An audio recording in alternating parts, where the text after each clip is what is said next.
Hi, this is Paul. I wanted to make a little video. I know I'm posting a lot of the videos from the Thunder Bay conference, partly doing that because even though some of them are out there on the Consciousness and Conscience channel, I like to title them and like to see your takes of them in the comments from the channel. So I've been posting a lot of those lately, and I'll continue doing that until they're all posted, because then they're really fodder for the conversation and for continuing the conversation. And we haven't seen videos yet from the German festival, which I hope that we'll see at some point. Once we see them, I'll post some or all of them on my channel as well.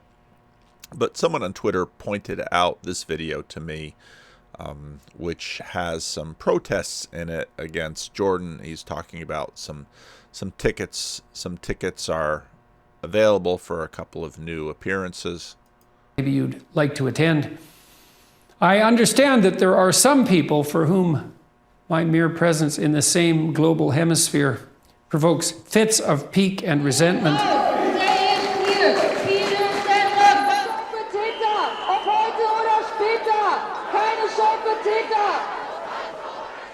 Don't let that discourage you. Now, as some of you know, there's a little bit of pushback before the German festival, and I actually recorded a conversation with Cassidy about some of what happened after the fact, and that became a little bit of a dust-up in our own community. And if you're curious about that, I jumped onto Jacob's live stream today and talked with him a little bit about that and some of our differences about it. But one of the things, there's a lot of things you can, as a pastor, if you're pastoring even a small community that isn't rife with conflict. Almost every little community will have some conflict. Bigger communities will have bigger conflicts, and of course, Jordan has become a figure in the world who, around which there's been a fair amount of conflict, fair or unfair. And one of the questions is what to do with people who don't like what you're doing and have various ways of trying to do various things. Might be to lower your reputational score, as it were, in the public imagination, might be to pressure venues to cancel events because of ideas that you may or may not have. These are actually extremely difficult questions. One of the temptations is to, especially in our current political climate, to basically use people's protests against you as a way to sort of energize the base. I want to let those of you who are interested know that tickets to 2 events are still available. At the Ice Hall in Helsinki, Finland, on Sunday, October 9th. The other, rather newly announced, at the Honda Center in Anaheim, California, on Thursday, November 3rd. Everyone is, of course, welcome to attend, regardless of their political belief. And I think striking that note is important, because ideally, if someone has a problem with what I'm doing, I'd like to talk to them. Now, that always presents a problem, because you always have the question, well, how much time will you devote to your critics? And you shouldn't necessarily let your critics monopolize all of your time. And so it always takes a lot of judgment to figure out how, in fact, to engage your critics and on what platforms, and can the engagement be productive? Actually, there is a lot more of this in a lot of the first wave stuff with Jordan. The monk debate was a time when, at least to a degree, in a semi-controlled forum, debates are often set up as sort of showdowns where it's imagined, usually more imagined than reliably, predictably achieved, that you can somehow settle things as if it's sort of the okay corral, and debates seldom achieve that end. I had the thought a little bit earlier this week. Jordan, of course, was on a major platform again, which really hasn't happened much since really what I count the way I try to keep time on the Jordan Peterson phenomenon. His first wave is pretty much C16 until June of 2019, when, because of his health, he pretty much disappeared from public view. Second wave was when he reemerged from his health, and then before he went to Daily Wire. And third wave was since his Daily Wire relationship. Recently, he had an appearance on Piers Morgan, which got a fair amount of attention, partly because he, as he often does, sort of broke down towards the end. And I thought this was an absolutely outstanding public appearance for Jordan. I think he showed a lot, even though he showed a lot of what he had with Kathy Newman, which was obviously, I think, one of his best public appearances. This one wasn't adversarial. Piers Morgan certainly postured himself as a fan or someone in agreement, and I think Jordan has, for the most part, tried to stick with interviews that would be ostensibly friendly, and for that reason easier to have some assurances that it will be fair. No kneecapping or blindsiding or any of these kinds of things. And so actually I think his rather heartfelt comments about incels, for me, were tremendously encouraging, because this again was a Jordan who wasn't simply angry, as we saw sort of at the beginning of the third wave with a lot of the early Daily Wire things, but who could be nuanced, who could show himself not simply to, let's say, be determined and straightforward, but also sensitive, and someone who was sensitive to the needs of a despised and marginalized group, as we imagine whatever we mean by these incels were. And of course, the question arose because of a sort of an attack on him, and he talked about some of those attacks. So I thought this was a very good appearance. I also thought this interview on The Spectator, again, it was a friendly interview. I didn't know who the other person was. I had to look up the other person. Apparently he's from Mumford & Sons, and I didn't know really much of the controversy that had been around that. Jordan talked about, as in a number of his events, talked about others who have been canceled and gone after publicly, and the toll that has taken. But I thought this, too, was a really good interview in that we could see a number of different sides of Jordan that, if you've been following him for a long time, were very evident in Wave 1, especially in 2018.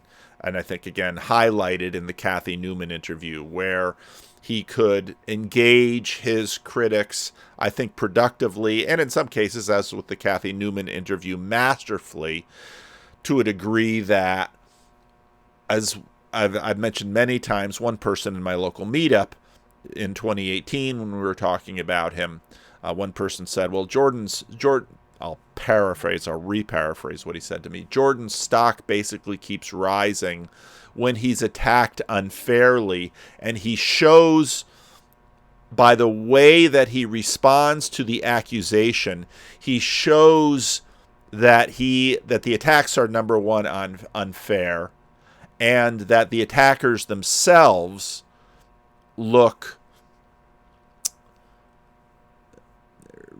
responsible for basically polluting the truth. And when he manages to do that, that's, it seems, when he actually has the biggest public impact. And I think part of the reason that he was so attacked in 2018 was because he was rising so fast And I'd say the Blue Church or the Cathedral, however you want to frame with it, really saw him as a threat. Wave 2, I don't think, well, for one thing, he, especially after the initial incidents with the Times, when he released and this was, he was not certainly as well as he is now. He did that interview with the Times and he released the full interview. He's certainly gotten a lot more savvy about dealing with the media, specifically getting rights to release full interviews. Similar thing happened with the Vice interview that was quite famous. So this whole question about how to deal with adversaries is a huge question. And again, well, I'm a Christian minister, and so I do in fact have a master, and his name is Jesus. And so when I look for guidance about how to deal with adversaries, and in fact, let's say enemies, and I don't really think I have too many enemies out there. I certainly have a few critics, and over the last, especially since after Europe, there've been a few more critics that have sort of popped up on YouTube, and not so much on YouTube comments, but more on Twitter. There've been more critics, but my status is so low. I'm not really worth going after, in my opinion. But I try to take cues from Jesus, because Jesus, of course, was attacked tremendously. He was attacked, of course, to the point of an agreement being hatched between his adversaries, who didn't like the fact that he didn't seem to be sufficiently anti-Roman Empire for their tastes, and others that saw, for whatever reason, killing Jesus as being expedient. They got him killed. But of course, that whole conversation is deeply nuanced and brought forward in the Gospels as part of God's plan, setting up the resurrection and the ascension and the entire narrative of Jesus, which again would go on to the point now where Jesus, in fact, has conquered much of the world, not all of it. His reign is not complete. We are not at the consummation, but has conquered much of the world through how he responded to his critics and adversaries. And then the New Testament church did that. Now, throughout history, Christians certainly have not always done what's right with respect to their rivals, adversaries, enemies, and such. But I still think that it's from Jesus that we should take our cues. And Jesus could say harsh words and denounce his enemies. You can find passages of that. Brood of vipers, unwashed, whitewashed tombs. Jesus could certainly turn a phrase and create a meme. But the incredible ways in which Jesus dealt with the culture war that he was embedded in, I think as Christians try to figure out how to navigate the changing times. And I like Wren's taxonomy in terms of a positive, neutral, and negative cultural context with respect to the church. I think Aaron is right on those. But I think the church has to figure out how to engage the culture war like Jesus did. And Christians have to figure out how to engage the culture war like Jesus did. Because in the end, Jesus beat Rome. And Jesus beat Rome. Well, this is, of course, where you get into the resurrection. If you believe in the resurrection and if you believe in the ascension, Jesus beat Rome.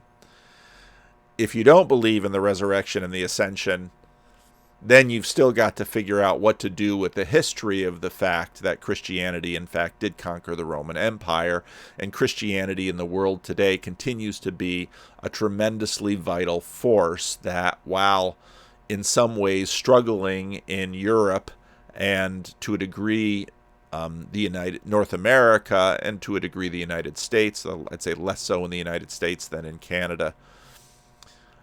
Christianity continues to be a vibrant, vital force in the developing world, in Africa and Asia and Latin America, and so it continues to be a very strong player in this game about who will inherit the earth, and the renovation of heaven and earth.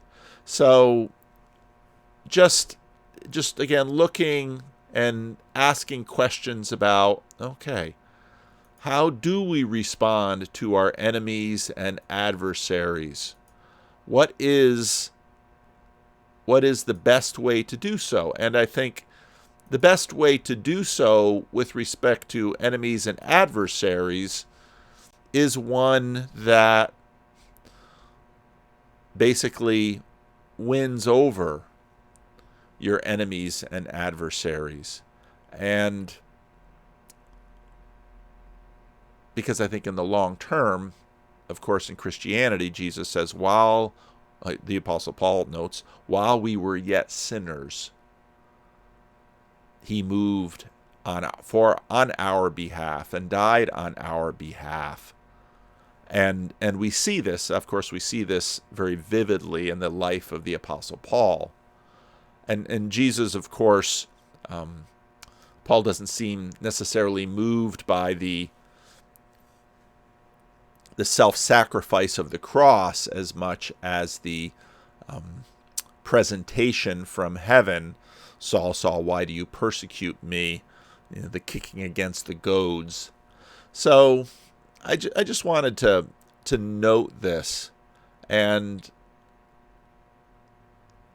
because I think it's part of, if what we're doing in this little corner of the internet continues to flourish or continues at all, I think one of the questions we have to ask is, how do we engage our critics? And of course, a critic is not necessarily an enemy. Some critics may become enemies. How do we engage our rivals? How do we engage those who think, especially in this current context, that if we're not sort of going along with what seems to be the spirit of the age, how do we respond to those from within the spirit of the age who basically look at us and say, well, you're not going along well? And quite frankly, I've probably had at least as much pushback from Christians as from non-Christians in terms of what I've done, or at least maybe not pushback, but at least concern in some camps. And so it's a rather important thing to ask, okay, how will I engage my Christian critics, and how will I engage my non-Christian critics? And in some ways, this, if those of you following my sermons in 1 Corinthians will note that I'll have to be dealing with some of that as the book of 1 Corinthians unfolds, because there are issues there that Paul has to deal with, those same issues. And there's a strangeness in Christianity where in some ways Christians are more sacrificial when engaging their critics from outside the faith, and perhaps less so when engaging some of their critics from within the faith. It's an enormously complex dynamic. So I just wanted to point this out, partly because someone on Twitter pointed it out to me and asked the question, not necessarily Jordan's going to do what Jordan's going to do with respect to how he does this. And again, there have been moments that he's done, like with Kathy Newman, I thought extremely well. And there's been other moments that he's done so less well. And I think, again, the conversation he did with Jonathan Peugeot and Greg Hurwitz and how he's talked about that with Pierce Morgan and others. I think he's grown even in this third wave. He's grown in his treatment of this, and he continues to listen and grow with it. And I'm very encouraged. I almost made a video last week where, after watching a couple of these, it seems like in some ways Jordan's sort of getting some of these things on track again, which I think is good. It's always hard to tell, though, because when you're watching the videos are just a tiny little segment of everything that he has to deal with in terms of the people he works with and the people in whatever he's deciding to do. But I just wanted to note here the necessity of thinking carefully about what to do with critics, and to basically state my position, which shouldn't come as any surprise, given that I am a Christian minister, that I think it is in fact Jesus that the church should learn from in terms of how to deal with critique, criticism, and how to engage productively with that. So just wanted to make this little video. I'll probably put this one out at 6 a.m. Pacific, usual time I do mine. And then the next in the Thunder Bay series, I'll probably post at 10. That's sort of been my rhythm lately. And if I don't get a video out, then I'll probably just post the Thunder Bay one. So I'm curious to hear what you think in the comment section. And so leave a comment.